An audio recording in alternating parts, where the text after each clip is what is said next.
एक बार अंधेरी रात में मंदिर की सीढ़ी पर मंदिर में लगे लाइट की रोशनी में एक 15 साल का लड़का पढ़ाई करते दिखा। ठंडी के दिन थे, वो ठंड से कांप रहा था, लेकिन पढ़ाई में वो इतना खोया हुआ था कि उसे अपने शरीर का तक होश नहीं था कि उसे सर्दी लग रही है। हफ्ते में 2 दिन में उस रास्ते से होकर गुजरता था। दिन में तो कभी भी वो नज़र नहीं आता था। मुझे बहुत जिज्ञासा होती थी उसके बारे में जानने की। एक रात खाना खाकर मैं गाड़ी लेकर उसी रास्ते से जाने वाला था। फिर सोचा जाते जाते कुछ खाना लेकर जाऊंगा उसके लिए, और फिर मैं खाना लेकर गाड़ी में उस मंदिर के पास पहुंचा। लड़का आज भी सीढ़ियों पर बैठकर हमेशा की तरह पढ़ाई कर रहा था। मैंने गाड़ी रोकी और उसके पास गया। जब उसने मेरी तरफ देखा तो वो कुछ नहीं बोला, बस मुस्कुरा दिया कि जैसे वो मुझे पहले से जानता हो। फिर मैंने उससे पूछा कि बेटा, तुम यहाँ पढ़ाई क्यों करते हो? तुम्हारा कोई घर है? कहाँ है? इस पर उसने मुझसे कहा, भैया हम बहुत गरीब हैं।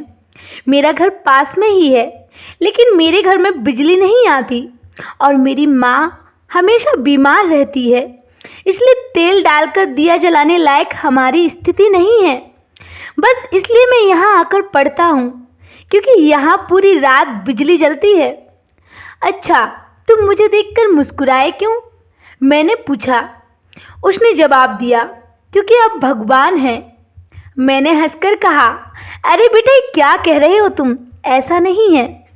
नहीं, आप भगवान ही हैं, वो बोला। चलो वो सब जाने दो, मुझे बताओ क्या तुमने खाना खा लिया? क्योंकि मैं तुम्हारे लिए खाना लाया हूँ। उस बच्चे ने तुरंत कहा, इसलिए तो मैं आपको भगवान कह रहा हूँ, क्योंकि आज मुझे बहुत भूख लगी है। सुबह से मैंने कुछ भी नहीं खाया, लेकिन मुझे इस बात की जरा भी चिंता नहीं थी, क्योंकि मैं जानता था वो भगवान जिसने मुझे भूख दी है वो मुझे भूखा पेट नहीं सुलाएगा। किसी न किसी रूप में आकर मुझे खाना जरूर देगा, और आप खाना लेकर आए हैं तो आप भगवान ही हो। मेरे पास कोई शब्द नहीं थे। अनजाने में ही मेरे हाथों से जो पुण्य का काम हो रहा था, हर दिन कर्जे में डूबे होने के कारण उस भगवान को मैं कोसता था, और आज उसने मुझे ही भगवान की उपाधि देकर शर्मसार कर दिया था। आधा खाना खाकर उसने आधा बचा लिया और मुझसे बोला कि भैया, आप सिर्फ 5 मिनट यहीं रुकिए, मैं ये खाना अपनी माँ को देकर आता हूँ, वो भी खा लेगी। मंदिर से कुछ दूर तक पुराने घर की तरफ जाते हुए मैं उसे देखता रहा, और फिर कुछ देर बाद वो मेरे पास वापस आया। उसके हाथों में मुट्ठी भर फूल थे।